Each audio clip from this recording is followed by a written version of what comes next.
তা মহান রব্বুল আলামিনের জন্য, যিনি আমাদেরকে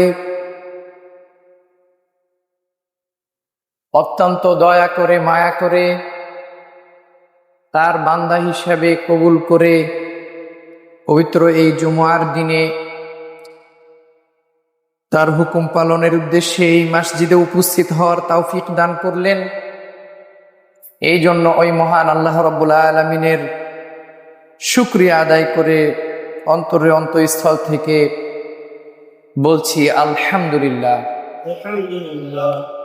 দরুদ ও তাসলিমা বর্ষিত হোক ওই মহামানবের প্রতি, যিনি ছিলেন সাইয়্যিদুল বাশার খাতামুন নবিয়্যিন রাহমাতাল লিল আলামিন, যার অক্লান্ত পরিশ্রমের মাধ্যমে আমরা পেয়েছি সুন্দর একটি সমাজ, আমরা পেয়েছি আদর্শ, আমরা পেয়েছি কোরআন, আমরা মহান আল্লাহ রাব্বুল আলামিনের সন্তুষ্টি অর্জনের পেয়েছি পাথেয়। ওই মহামানবের প্রতি আমরা সকলেই দরুদ পাঠ করে বলছি সাল্লাল্লাহু আলাইহি ওয়াসাল্লাম। সম্মানিত প্রিয় উপস্থিত মুসল্লিবৃন্দ, আজকের এই জুমার দিনের সংক্ষিপ্ত সময়ে আপনাদের সম্মুখে অত্যন্ত গুরুত্বপূর্ণ একটি বিষয়ের উপরে আলোচনা পেশ করতে চাই, আর তা হচ্ছে রহমানের বান্দা কারা। সম্মানিত প্রিয় উপস্থিত মুসল্লিবৃন্দ, পবিত্র কোরআনুল কারীম সূরা আল ফুরকান সূরা নাম্বার 25, এই সূরা আল ফুরকান মানব জাতিকে মহান আল্লাহ রাব্বুল আলামিন সত্য মিথ্যার পার্থক্যকারী হিসেবে এই সূরাকে নাজিল করেছেন। আল ফুরকান এটি আরবি শব্দ, যার আবিধানিক অর্থই হচ্ছে সত্য মিথ্যার পার্থক্যকারী, ভ্রান্ত এবং সঠিকের মধ্যে পার্থক্যকারী। মহানবী হযরত মুহাম্মদুর রাসূলুল্লাহ সাল্লাল্লাহু আলাইহি ওয়াসাল্লামকে কাফের মুশরিক বেঈমানরা, কবি, পাগল, এছাড়াও আরো অন্যান্য জঘন্য ভাষায় গালিগালাজ করত। ইসলাম সত্য নয়, এই ধরনের কথাবার্তা তারা বলতো। তাদের এই কথার জবাবে মহান আল্লাহ রাব্বুল আলামিন নাজিল করলেন সূরা আল ফুরকান। সূরা আল ফুরকানের শেষ রুকুতে মহান আল্লাহ রাব্বুল আলামিন এমন কিছু গুণাবলী সম্পূর্ণ আয়াত নাজিল করেছেন, প্রায় 12টি গুণাবলীর কথা মহান আল্লাহ রাব্বুল আলামিন সূরা আল ফুরকানের শেষ রুকুতে গিয়ে বলেছেন। যে গুণাবলীগুলি যদি মানুষ অর্জন করতে পারে এবং সে অনুযায়ী আমল করতে পারে, তাহলে আল্লাহ রাব্বুল আলামিন তাদেরকে জান্নাতুল ফিরদাউস দান করবেন, বলে সুবহানাল্লাহি ওয়া বিহামদিহি। সম্মানিত প্রিয় উপস্থিত মুসল্লিবৃন্দ, আবার আপনাদেরকে বলতে চাই, এমন 12টি গুণের কথা আল্লাহ রাব্বুল আলামিন সূরা আল ফুরকানের শেষ রুকুতে বর্ণনা করেছেন, যে গুণাবলী অর্জন আমাদেরকে করতেই হবে। আমরা যদি এই গুণাবলীগুলি অর্জন করতে পারি, তাহলে আপনার আমার জন্য জান্নাতে অ্যাপার্টমেন্ট, সুন্দর বাসস্থানের ব্যবস্থা আল্লাহ রাব্বুল আলামিন করবেন। এ বিষয়টি আপনি আমি শুনতে শুনতে আমাদের কাছে খুব হালকা হয়ে গিয়েছে। জান্নাত আল্লাহ রাব্বুল আলামিন বানিয়েছেন, আমরা পাবো অথবা পাবো না, এই বিশ্বাস অবিশ্বাসের উপরেই আমরা চলছি। যারা ভালো কাজ করবে তারা জান্নাত পাবে, এত বেশি শুনেছি যে শুনতে শুনতে এই বিষয়টি আমাদের কাছে অনেক হালকা হয়ে গিয়েছে। এজন্য আপনাদেরকে উদাহরণস্বরূপ বলতে চাই, এই পৃথিবীতে যদি আপনি যেহেতু গ্রামের মানুষ, রাজশাহী শহরের প্রাইম লোকেশন, যেগুলান অভিজাত এলাকা, মনে করেন উপশহর অথবা চন্দ্রিমা অথবা ইউনিভার্সিটি এলাকা, এছাড়াও নতুন নতুন যে সমস্ত আবাসিকগুলো বর্তমান সময়ে করা হয়েছে, এই আবাসিক জায়গাগুলোতে আপনাকে যদি কোনো মানুষ অফার করে যে আপনাকে একটা অ্যাপার্টমেন্ট দেওয়া হবে, আপনাকে একটা ফ্ল্যাট দেওয়া হবে, এই কাজগুলির বিনিময়ে কিছু কাজ আছে, এই কাজগুলি যদি আপনি করতে পারেন তাহলে আপনাকে অমুক লোকেশনে একটি ফ্ল্যাট দেওয়া হবে, আমার মনে হয় আপনার চাইতে বেশি খুশি আর কেউ হবে না।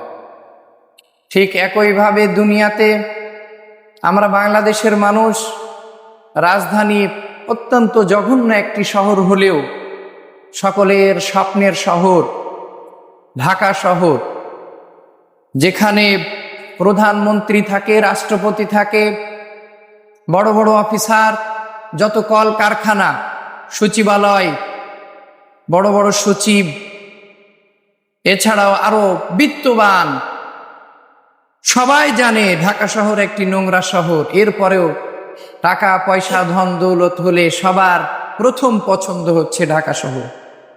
এই ঢাকা শহরে যদি আপনাকে একটি ফ্ল্যাট দেওয়া হয় তাহলে আমার মনে হয় আপনার চাইতে বেশি কেউ খুশি হবে না। সম্মানিত প্রিয় উপস্থিতি, ঠিক একইভাবে এই পৃথিবীতে আরো সুন্দর সুন্দর জায়গা আছে, যেমন দুবাইয়ে বুর্জ খলিফা আছে। এই কথাগুলি আপনারা শুনেছেন অথবা ভিডিওতে দেখে থাকবেন। লন্ডন, ইউরোপ, আমেরিকা সবার পছন্দের জায়গা। মানুষের যখনই টাকা হয় তখনই দেশ ছেড়ে তারা লন্ডন, ইউরোপ, আমেরিকাতে তারা বসবাস করতে চায়। অত্যন্ত কষ্ট করে হলেও তারা একটি বাড়ি বিদেশে গিয়ে করতে চায়। এই জায়গাগুলোতে বিনা পয়সায় কিছু কাজ আপনাকে দেওয়া হলো, যেই কাজগুলি যদি আপনি সুন্দরভাবে সম্পাদন করতে পারেন তাহলে লন্ডন, ইউরোপ, আমেরিকা অথবা দুবাইয়ে আপনাকে একটা ফ্ল্যাট দেওয়া হবে। এই কথা যদি আপনাকে কেউ বলে, এই অফার যদি আপনাকে কেউ করে, আমার মনে হয় আপনার চাইতে আমার চাইতে খুশি এই পৃথিবীতে আর কেউ হবে না। সম্মানিত প্রিয় উপস্থিত মুসল্লিবৃন্দ, কিন্তু দুঃখ, আফসোস, কষ্ট, পরিতাপের বিষয় হচ্ছে জান্নাতুল ফিরদাউস এমন একটি জায়গার নাম, যেই জায়গাতে মানুষ একবার প্রবেশ করলে তার কোনোদিন তৃষ্ণা পাবে না, বলি সুবহানাল্লাহ। তাকে কখনো কষ্ট স্পর্শ করবে না, সুবহানাল্লাহ। যেখান থেকে তাকে আর কখনো কোনোদিন মৃত্যুবরণ করতে হবে না, সুবহানাল্লাহ। জান্নাতুল ফিরদাউস এমন একটি জায়গা, যে জায়গাতে প্রবেশ করলে মানুষ আর কোনোদিন ওইখান থেকে ফিরে আসতে চাইবে না। এই জান্নাতুল ফিরদাউস আল্লাহ রাব্বুল আলামিন দান করবেন যদি মানুষ 12টি গুণাবলী অর্জন করতে পারে। আর এই 12টি গুণাবলী যারা অর্জন করবে তারাই হচ্ছে রহমানের বান্দা। আল্লাহ রাব্বুল আলামিনের একটি গুরুত্বপূর্ণ নাম হচ্ছে রহমান। আসুন আমরা খুব সংক্ষিপ্তভাবে রহমানের পরিচিতি একটু জানার চেষ্টা করি। কেননা রহমানকে, এই শব্দটি, এই নামটি আমরা অনেক সময় শুনে থাকি, বলে থাকি, পড়ে থাকি। যেমন বিসমিল্লাহির রহমানির রহিম, আলহামদুলিল্লাহি রাব্বিল আলামিন, আর রহমানির রহিম। আল্লাহ রাব্বুল আলামিন আর রহমান নামে পবিত্র কোরআনুল কারীমে একটি সূরা নাজিল করে দিয়েছেন, যেই সূরার নাম হচ্ছে আর রহমান। আল্লাহ রাব্বুল আলামিন বলেন, আর রহমানু আল্লামাল কুরআনা খালাকাল ইনসান আল্লামাহুল বায়ান। আল্লাহ রাব্বুল আলামিন সূরা রহমানের ভিতরে বলেন আর রহমান, রহমান হচ্ছেন তিনি আল্লামাল কুরআন, যিনি শিক্ষা দিয়েছেন কোরআন, খলাকল ইনসান। এরপরে আল্লাহ রাব্বুল আলামিন বলছেন সৃষ্টি করেছেন ইনসান, আল্লামাহুল বায়ান। এরপরে ওই মানুষকে শিক্ষা দিয়েছেন কথা বার্তা। বলি সুবহানাল্লাহি ওয়া বিহামদিহি। সম্মানিত প্রিয় উপস্থিত মুসল্লিবৃন্দ, তাহলে রহমানের ছোট্ট একটি পরিচয় কিন্তু আমরা পেয়েছি। শুধু তাই নয়, রহমানের ব্যাখ্যা মুফাসসিরিনে কেরাম, মুহাদ্দিসিনে কেরাম করতে গিয়ে তিনি বলেছেন রহমান এমন শব্দ, রহমান এমন সত্তার নাম যিনি এই দুনিয়াতেও দয়া করবেন, পরকালেও দয়া করবেন। বলি সুবহানাল্লাহি ওয়া বিহামদিহি। যেমন আল্লাহ রাব্বুল আলামিন সূরা তাহার ৫ নং আয়াতে বলেন আর রহমানু আলাল আরশি ইস্তাওয়া। রহমান যিনি আরশে আজিমের উপরে সমাসীন, যিনি দয়া করবেন দুনিয়ার মানুষদেরকে, যিনি দয়া করবেন আখিরাতের মানুষদেরকে, অর্থাৎ আসমানীবাসীকে। সম্মানিত প্রিয় উপস্থিত মুসল্লিবৃন্দ, রহমান শব্দের অর্থ হচ্ছে দয়ালু। এই দয়ালু সত্তার বান্দা হতে হবে যদি আপনি আমি হতে পারি, তাহলে আপনার আমার জন্য জান্নাতুল ফেরদাউস। সম্মানিত প্রিয় উপস্থিত মুসল্লিবৃন্দ, এখানে আরো একটি গুরুত্বপূর্ণ বিষয় আপনাদেরকে বলতে চাই, আর তা হচ্ছে রহমানের আরেকটি প্রতিশব্দ হচ্ছে রহিম। খুব কাছাকাছি একটি শব্দ। এই রহিম শব্দটি শুধুমাত্র ঈমানদারদের জন্য। বলি সুবহানাল্লাহি ওয়া বিহামদিহি। রহমান যিনি, তিনি দয়া করবেন দুনিয়াবাসীকে, আসমানবাসীকে, কিন্তু রহিম যিনি, তিনি শুধুমাত্র দয়া করবেন ঈমানদারদেরকে। বলি সুবহানাল্লাহি ওয়া বিহামদিহি। ওয়া কানা বিল মুমিনিনা রহিমা। আল্লাহ রাব্বুল আলামিন সূরা নিসার মধ্যে বলছেন ওয়া কানা বিল মুমিনিনা রহিমা। আল্লাহ রাব্বুল আলামিন কাল কঠিন কিয়ামতের দিন দয়া করবেন, রহিম করবেন, রহম করবেন তাদের ওপরে যারা ঈমানদার। ওয়া কানা বিল মুমিনিনা রহিমা। সম্মানিত প্রিয় উপস্থিত মুসল্লিবৃন্দ, আশা করি আপনারা বুঝতে পেরেছেন এই রহমানের বান্দা যদি আপনি আমি হতে পারি, তাহলে আল্লাহ রাব্বুল আলামিন আপনাকে আমাকে দান করবেন এমন অ্যাপার্টমেন্ট, যে অ্যাপার্টমেন্ট কখনো ধ্বংস হবে না, যেখান থেকে আপনাকে আমাকে কখনো বের করে দেওয়া হবে না, যেখানে কখনো কোনোদিন আপনাকে আমাকে অপমান করা হবে না, লাঞ্ছিত করা হবে না। সম্মানিত প্রিয় উপস্থিত মুসল্লিবৃন্দ, এখন আপনাদেরকে আমি বলতে চাই, আপনারা ওই অ্যাপার্টমেন্টের অধিবাসী হতে চান নাকি চান না? ইনশাআল্লাহ আমরা সবাই হতে চাই। আল্লাহ রাব্বুল আলামিন আমাদের সকলকেই কবুল করুন, বলে আল্লাহুম্মা আমিন। তাহলে চলুন আমরা এই রহমান, এই দয়ালু যিনি, তার বান্দা হওয়ার জন্য আমাদেরকে কি কি গুণাবলী অর্জন করতে হবে তা আমরা আলোচনা করি।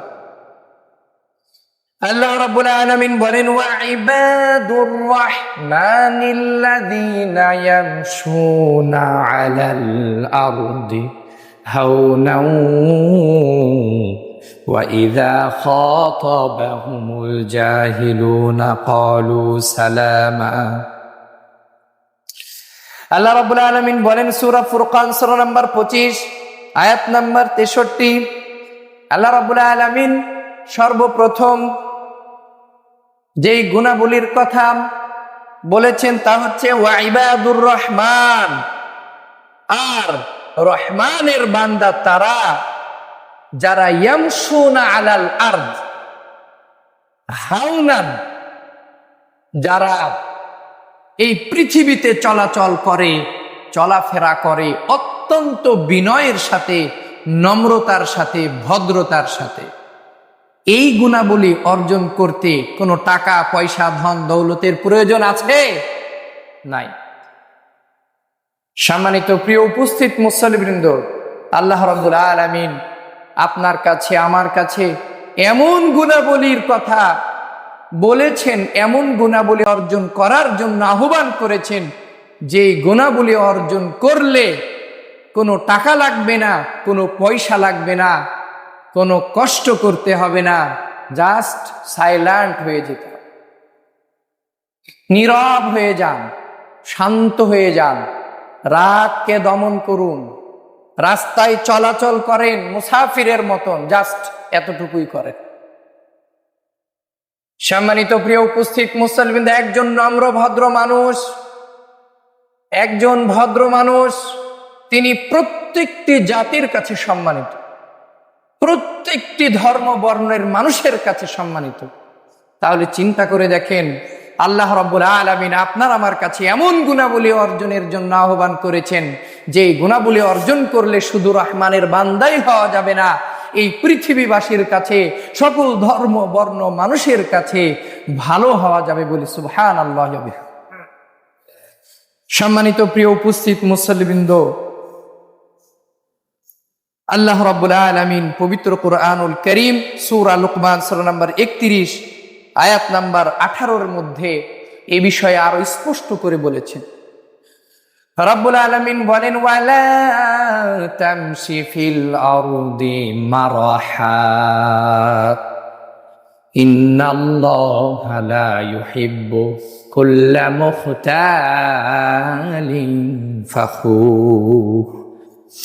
আল্লাহ রাব্বুল আলামিন বলেন, ও আমার বান্দারা, ওয়ালা তামশি ফিল আরদি মারহা, দুনিয়াতে জমিনে চলাফেরা করিও না অহংকার নিয়ে, দম্ভ করে। ইন্নাল্লাহা লা ইউহিব্বু, নিশ্চয় আল্লাহ রাব্বুল আলামিন তাদেরকে ভালোবাসেন না, কুল্লা মুখতালিন ফাখুর, যারা অহংকারী, যারা দাম্ভিক। আল্লাহ রাব্বুল আলামিন আরো বলেন, ওয়ালা তামশি ফিল আরদি মারহা ইন্নাকা লান তাখরিকাল আরদা ওয়া লান তাবলুগাল জিবালা তুলা।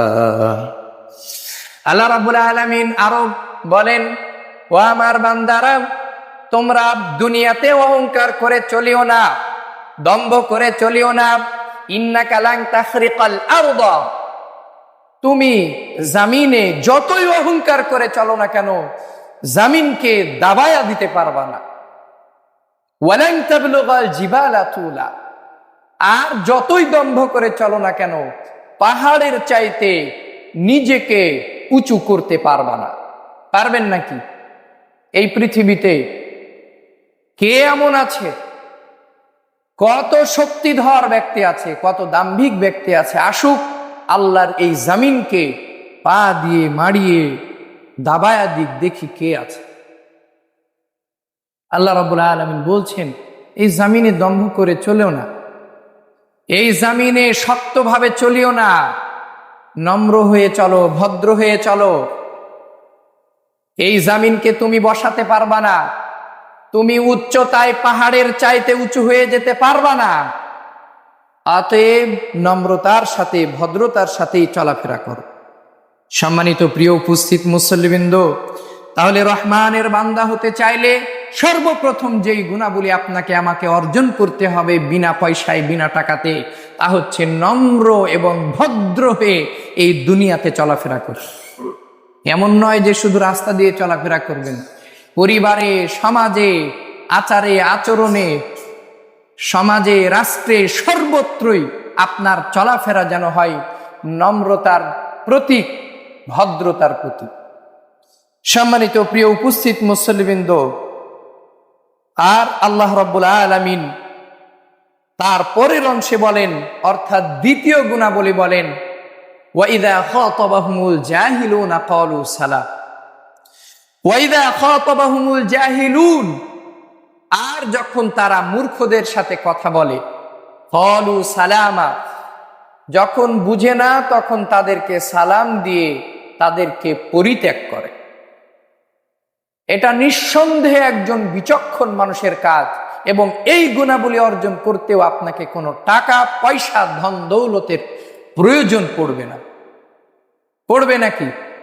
একজন মূর্খ মানুষের সাথে কথা বলছেন, সে বুঝছে না, সে বুঝতে চাইছে না, আপনার সাথে গায়ে পড়ে ঝগড়া লাগাচ্ছে, আপনি আপনাকে নিয়ন্ত্রণ করছেন, আপনি বোঝানোর চেষ্টা করছেন, কিন্তু যখন দেখছেন যে না, কাজ হচ্ছে না, আল্লাহ রাব্বুল আলামিন বলছেন যে ক্বালু সালাম, তাকে সালাম দিয়ে তুমি তাকে ত্যাগ করো।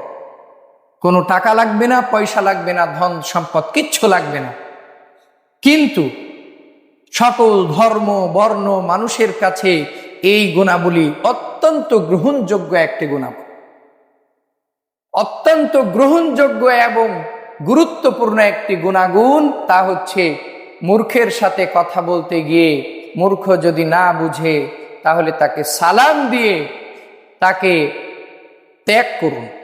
ওয়াইযা খাতাবাহুমুল জাহিলুনা ক্বালু সালামা।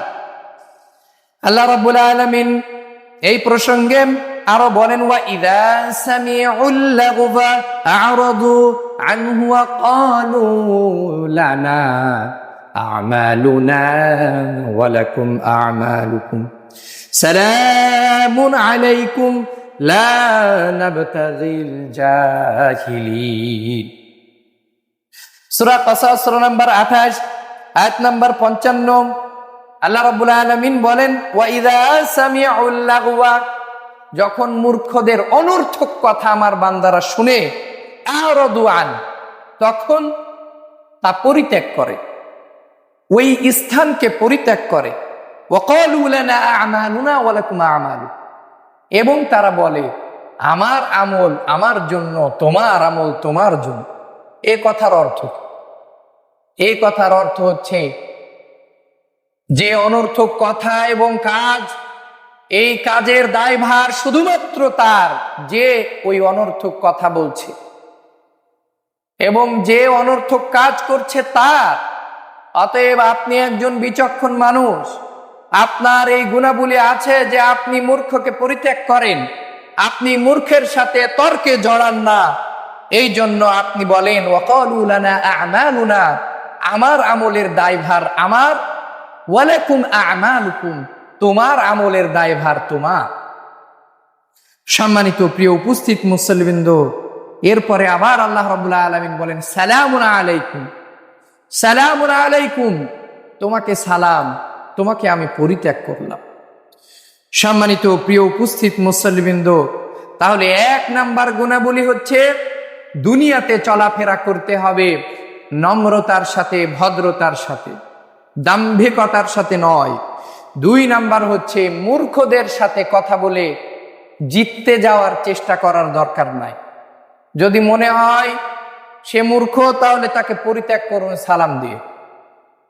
সালামের অর্থ এমন নয় যে তাকে সালাম দিয়েই আসসালামু আলাইকুম রাহমাতুল্লাহি ওয়া বারাকাতুহু বলেই তাকে পরিত্যাগ করতে হবে, এমনটি নয়। মুফাসসিরিনে কেরাম এটির ব্যাখ্যা করেছেন যে যত সুন্দরভাবে পারা যায় তাকে পরিত্যাগ করে ওই স্থান ত্যাগ কর। সালাম শব্দের আঞ্চলিক অর্থ, যারা আরবীয় আছে তাদের আঞ্চলিক অর্থ হচ্ছে পরিত্যাগ করা। সালাম শব্দের আবিধানিক আঞ্চলিক অর্থ কি? পরিত্যাগ করা। সম্মানিত প্রিয় উপস্থিত মুসল্লিবৃন্দ, এরপরে আল্লাহ রাব্বুল আলামিন বলেছেন 3 নাম্বার গুণাবলীর কথা। রাব্বুল আলামিন বলেন ওয়াল্লাযীনা ইয়াবিতুনা লিরাব্বিহিম সুজদাও ওয়া কিয়ামা। সূরা ফুরকান সূরা নম্বর 25 আয়াত নম্বর 63।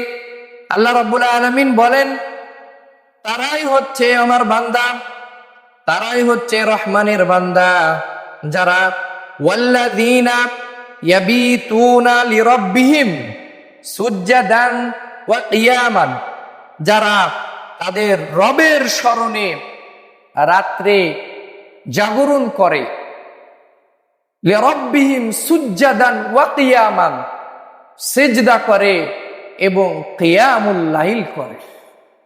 সম্মানিত প্রিয় উপস্থিত মুসল্লিবৃন্দ, আমি আপনাকে আবারও বলতে চাই, আল্লাহ রাব্বুল আলামিন 3 নাম্বার যে গুণাবলীর কথা আপনাকে আমাকে বলেছেন, আহ্বান করেছেন, যে গুণাবলী অর্জন করার জন্য আপনাকে আমাকে আহ্বান করেছেন, এই গুণাবলী অর্জন করা সার্বিকভাবে প্রত্যেক প্রত্যেকটি মুমিন মুসলমানের জন্য, প্রত্যেকটি মানুষের জন্য শারীরিকভাবে এবং মানসিকভাবে সার্বিক দিক থেকে উন্নতি এবং কল্যাণকর।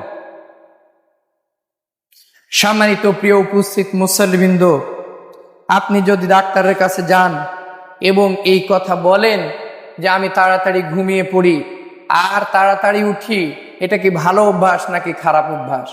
ডাক্তার বলবে অত্যন্ত ভালো একটি অভ্যাস। এই পৃথিবীতে যারা সফল তারা 5টা থেকে 6টার মধ্যে উঠে, যদিও তারা বিধর্মী, তাদের রুটিন যদি আপনারা দেখেন তাহলে দেখবেন 4টা, 5টা, 6টা এর মধ্যেই তারা উঠে যায় ঘুম থেকে।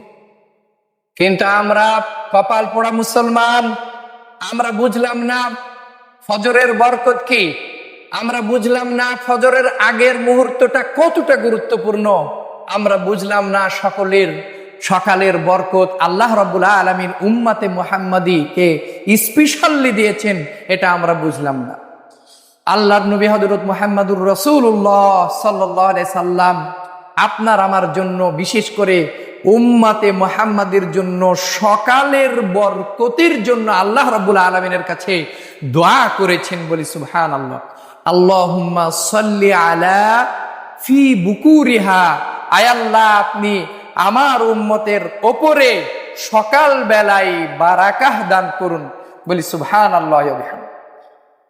এই হাদিসের উপরে আমল করে একজন বিখ্যাত সাহাবী, তিনি অত্যন্ত দরিদ্র ছিলেন, এই হাদিসের উপরে আমল করে সকাল সকাল ব্যবসা শুরু করে তিনি এক পর্যায়ে বিরাট মাপের একজন ব্যবসায়ী বনে যান। বলি সুবহানাল্লাহ।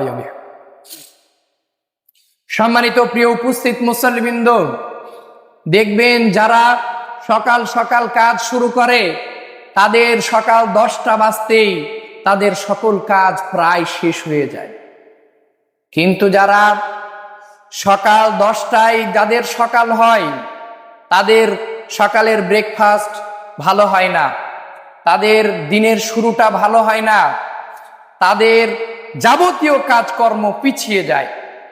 এইভাবে দেখা যায় যে তাদের দিন শেষ হওয়ার কথা ছিল বিকাল 5টায়, অথচ তাদের দিন শেষ হয় 12টায়, আর রাত্রি হয় 11টায়, আর ঘুমানোর সময় হয় তাদের 12টা থেকে 1টা। আমি মনে হয় ভুল বলিনি। বিশেষ করে বর্তমান সময়ের বর্তমান প্রজন্মের দিকে যদি আপনারা খেয়াল করেন তাহলে দেখতে পাবেন। আপনাদের প্রতি অনেক কৃতজ্ঞতা, যারা আপনারা আগের মানুষ, আপনারা নামাজ পড়েন আর না পড়েন, আপনাদের অভ্যাস, আমাদের বাপদাদাদের অভ্যাস ছিল ফজরের আজান দিলে যে কোনো মূল্যে বিছানা ত্যাগ করা। এই জন্য আমরা দেখেছি যে তারা সকাল 10টা বা 11টা বাজতে বাজতে তাদের যাবতীয় কাজ প্রায় শেষ হয়ে যেত। কিন্তু আজকের প্রজন্ম মোবাইল ইন্টারনেটে এত বেশি আসক্ত, তাদের সকাল হয় 10টায়, আবার তাদের দিন শেষ হয় রাত 10টায়, আর তাদের রাতের ঘুমানোর সময় হচ্ছে 12টা থেকে 1টা। ওই ব্যক্তি, ওই বান্দা কিভাবে ফজর ধরতে পারে, ফজরের পূর্ব মুহূর্ত ধরতে পারে? সম্মানিত প্রিয় উপস্থিত মুসল্লিবৃন্দ, আল্লাহ রাব্বুল আলামিন এমন একটি গুণাবলী আপনাকে আমাকে অর্জন করতে বলেছেন, যে গুণাবলী অর্জন করলে আপনি আমি শারীরিকভাবে, মানসিকভাবে, সার্বিকভাবে ফিট থাকতে পারবো। আপনার আমার সকলের জন্য ইহকালীন জীবনে যেমন ভাবে কল্যাণকর, তেমনি ভাবে এই রাত্রিতে অর্থাৎ ফজরে ওঠার কারণে আপনি আমি রহমানের বান্দাই হতে পারবো না, শুধু আল্লাহ রাব্বুল আলামিনের কাছে যা চাইবো তাই পাবো। বলি সুবহানাল্লাহ। আল্লাহর নবী হযরত মুহাম্মদুর রাসূলুল্লাহ সাল্লাল্লাহু আলাইহি ওয়াসাল্লাম বলেছেন, যে ব্যক্তি জামাতের সাথে ইশার সালাত আদায় করে, এরপরে আবার ফজরের সালাত জামাতের সাথে আদায় করে, সে যেন পুরা রাত্রি ইবাদতে কাটালো। বলি সুবহানাল্লাহ।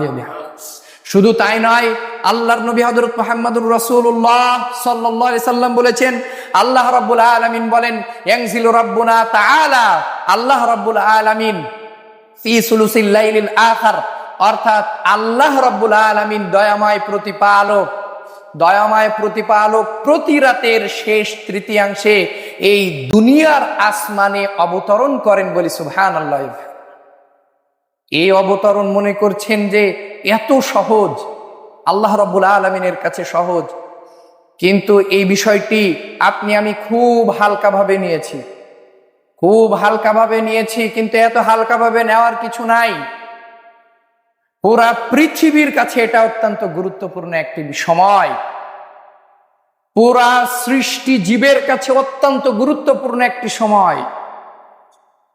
বিষয়টি আরো খুব সহজভাবে বুঝতে পারবেন। মনে করেন যে বর্তমান সময়ে যে অন্তর্বর্তীকালীন যে সরকার, ডক্টর ইউনূস সাহেব, তিনি যদি আমাদের এই গ্রামে আসার একটা প্ল্যান করেন, পরিকল্পনা দেন যে আজকে বিকেলে এখানে আসবেন, তাহলে এই এলাকার নিরাপত্তা এবং এই এলাকার ব্যবস্থাপনা কেমন হতে পারে একটাবার চিন্তা করে দেখে।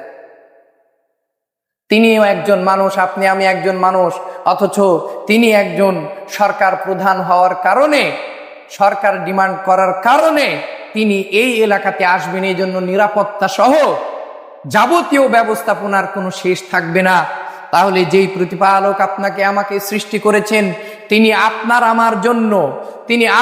আমার জন্য সপ্তম আসমান থেকে প্রথম আসমানে নেমে আসেন, তাহলে ওই সময়টা প্রত্যেকটা সৃষ্টিজীবের জন্য, ফেরেশতা থেকে শুরু করে গাছপালা, পাখি, মানুষ সকলের জন্য কতটা গুরুত্বপূর্ণ চিন্তা করে দেখেন। শুধু তাই নয়, আল্লাহ রাব্বুল আলামিন বলেন ইয়াদউনি ফাস্তাজিব লাহু। সপ্তম আসমান থেকে প্রথম আসমানে নেমেই আসেন না, আসার পরে তিনি বলেন ইয়াদউনি ফাস্তাজিব লাহু, কে আছো আমার কাছে কিছু চাইবা, কে আছো আমার কাছে দোয়া করবা, আমি তার দোয়া কবুল করব বলি সুবহানাল্লাহ। মাইয়াস্তাগফিরুনি ফাগফির লাহু, কে আছো আমার কাছে ক্ষমা ভিক্ষা চাইবা, আমি তাকে ক্ষমা করে দিব সুবহানাল্লাহ। মাইয়াসআলুনি ফাউতিয়াহু, কে আছো আমার কাছে রিজিক ভিক্ষা চাইবা, আমি তাকে রিজিক দিয়ে ভরে দিব বলি সুবহানাল্লাহ।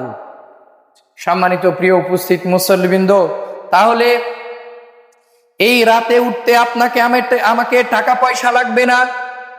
এই রাতে যদি আপনি আমি উঠতে পারি, তাহলে আপনার আমার শরীরের জন্য ভালো, মনের জন্য ভালো, বান্দা হিসেবে ভালো, পরকালের জন্য ভালো। আল্লাহর বান্দা হতে আপনার আমার সহজ হবে, রহমত পেতে সহজ হবে। কিছু চাইলে আল্লাহ রাব্বুল আলামিন আপনাকে আমাকে দিয়ে দিবেন বলি সুবহানাল্লাহ। তাহলে এই গুণাবলী অর্জন করার মাধ্যমে আপনি আমি কিন্তু ইহকালীন জীবনেও শান্তি পাবো, আর পরকালীন জীবনে কি পাবো? গুরুত্বপূর্ণ অ্যাপার্টমেন্ট, জান্নাতুল ফিরদাউসের মতন উপহার। সুবহানাল্লাহি ওয়া বিহামদিহি। সম্মানিত প্রিয় উপস্থিত মুসল্লিবৃন্দ, সময় সংক্ষিপ্ততার কারণে আমরা বাকি বিষয়গুলি আমরা আর আলোচনা করছি না। ইনশাআল্লাহ তাআলা আল্লাহ রাব্বুল আলামিন চাইলে আমরা ধারাবাহিকভাবে 12টি গুণাবলী আমরা পবিত্র কোরআন এবং হাদিসের আলোকে জানার, বুঝার এবং আমল করার চেষ্টা করব। আল্লাহ রাব্বুল আলামিন আপনাকে আমাকে সকলকেই সেই তৌফিক দান করুন, আল্লাহুম্মা আমিন। ইতিমধ্যেই আমরা যেই 3টি গুণাবলীর কথা শুনলাম পবিত্র কোরআন থেকে, হাদিস থেকে, 1 নাম্বার নম্র হয়ে ভদ্র হয়ে চলতে হবে, 2 নাম্বার মূর্খদের এড়িয়ে চলতে হবে, 3 নাম্বার হচ্ছে রাতে উঠতে হবে, ফজরের আগেই উঠতে হবে। এই 3টা গুণাবলী যদি আপনি আমি অর্জন করতে পারি, তাহলে আল্লাহ রাব্বুল আলামিনের সন্তুষ্টি অর্জনে অনেক বেশি কাছে চলে যেতে পারবো। আল্লাহ রাব্বুল আলামিন আপনাকে আমাকেই সকলকে কবুল করুন বলি আল্লাহুম্মা আমিন। ওয়া মা আলাইনা ইল্লাল বালাগ।